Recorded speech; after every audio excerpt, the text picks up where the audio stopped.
Et le public marocain dans son ensemble est impatient de fêter ses héros. Nous allons prendre la température avec notre analyste Driss Essaoui depuis Rabat. Bonjour Driss Essaoui et merci d'avoir accepté notre invitation. Merci à vous. C'est un événement important. Effectivement. Alors, les Lions de l'Atlas vont fouler le sol marocain cet après-midi. Quelle est l'ambiance dans la capitale en ce moment? Écoutez, sincèrement, quand j'ai parlé à certaines personnes, les gens sont en attente. Vous l'avez annoncé, vers 17 heures, en principe, il y a un convoi qui viendra de l'aéroport de Rabat-Salé vers le Palais Royal. Et tout l'itinéraire, je pense qu'il a été pratiquement tracé par la population, les gens de Salé, les gens de Rabat, tous les quartiers de cette ville. Et je pense qu'il y aura d'autres personnes qui viendront, bien entendu, des villes comme Casablanca, de Kénitra, de toutes les villes où il est possible de pouvoir venir justement admirer le visage et ces personnes qui ont véritablement levé haut et fort le drapeau marocain. Et oui, les Lions de l'Atlas n'ont pas remporté la Coupe du Monde, mais leur parcours historique vaut très largement l'accueil de champions qui leur sera réservé. Absolument, vous savez, faire être dans le carré d'or, comme on l'appelle, les 4 dernières équipes qui sont en demi-finale pour la Coupe du Monde, c'est un événement historique. Et l'équipe marocaine est composée de jeunes qui ont beaucoup de talent, qui sont modestes, mais qui sont surtout professionnels. Et ils se sont engagés avec leur entraîneur à donner le meilleur d'eux-mêmes. Et ils l'ont fait. Ce qu'il y avait d'exceptionnel aussi, c'est le fait que tous les joueurs sont venus avec leur maman, leur papa, etc. Mais ce sont des gens qui n'ont pas été, disons, habillés autrement que dans la nature où ils sont. Ce sont des gens qui ont essayé, qui ont montré leur abnégation et surtout leur dévotion à leurs parents, leur maman, leur papa, etc. Et je trouve que ça, c'est quelque chose d'extraordinaire qui permet aujourd'hui disons, de voir l'avenir du football au Maroc, en Afrique, dans les pays arabes autrement. En fait, le Maroc des valeurs, vous voulez dire? A été véritablement quelque chose d'extraordinaire. Le Maroc des valeurs, vous voulez dire? Comment? Le Maroc des valeurs, en voyant tous ces joueurs avec leur maman. Absolument. Ce sont des joueurs qui ont porté très très haut ces valeurs fondamentales que les Marocains, disons, chérissent, que les Marocains cultivent entre eux. Et on a remarqué aussi ce qu'à chaque fois qu'ils faisaient une belle intervention, une belle action, ils étaient prêts à prier Dieu pour qu'il les protège. Et ça, c'est extraordinaire. Même après la défaite aussi, ils ont prié. Absolument. Mais je ne sais pas, vous l'avez certainement remarqué, le drapeau de la Palestine était aussi porté haut et fort. C'est pour montrer que les Marocains, véritablement dans ce genre de situation, ils sont là. Et la Palestine est là. L'engagement des Marocains au fin fond de leur cœur, il y a la Palestine, il y a les causes arabes et ils sont là.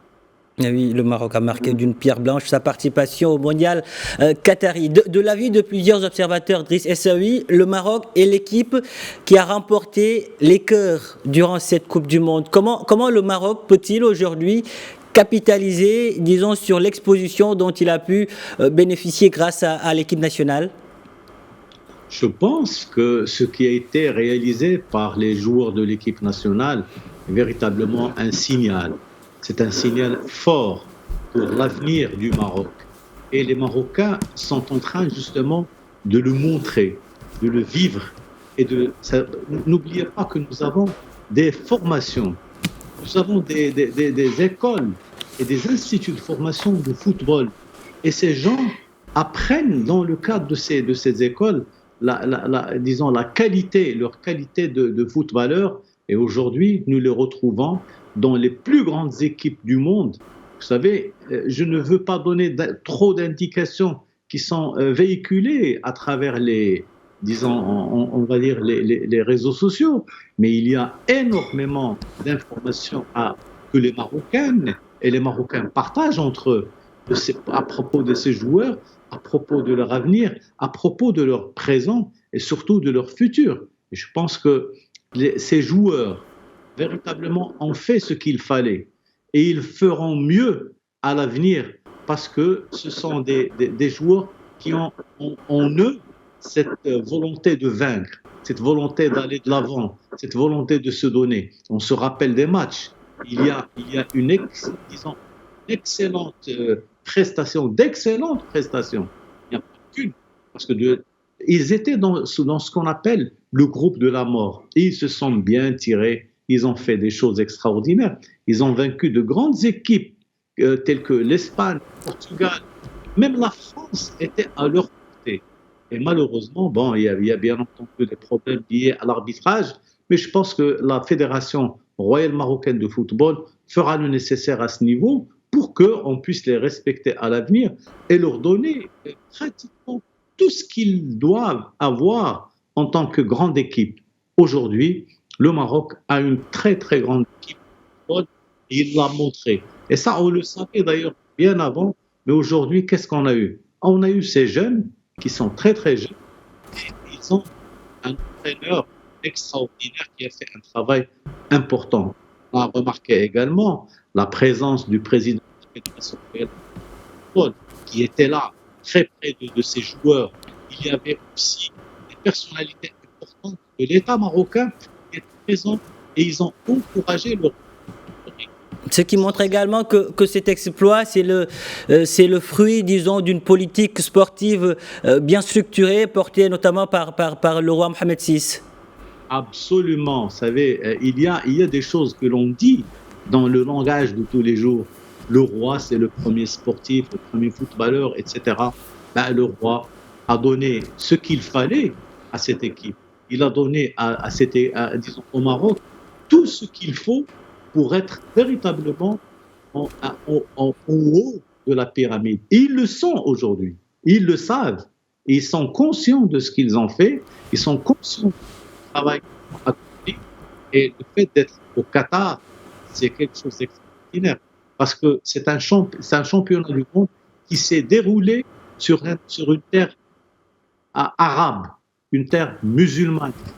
Mais véritablement, ce qui est extraordinaire, c'est que ces Arabes, ces musulmans, sont restés fidèles à leur engagement, à leurs idées, à leurs idéaux. Et ça, c'est extraordinaire. On ne peut pas l'oublier. On ne peut pas l'oublier, ne serait-ce que pour tous les gestes que les joueurs marocains ont fixés dans l'esprit et la mémoire collective de tous ceux qui les ont regardés disons, sur les chaînes de télévision.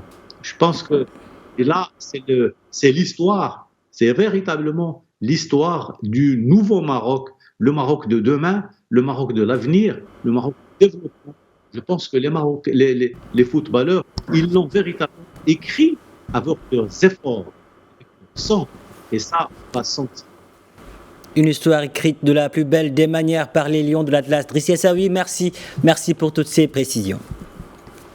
C'est à vous.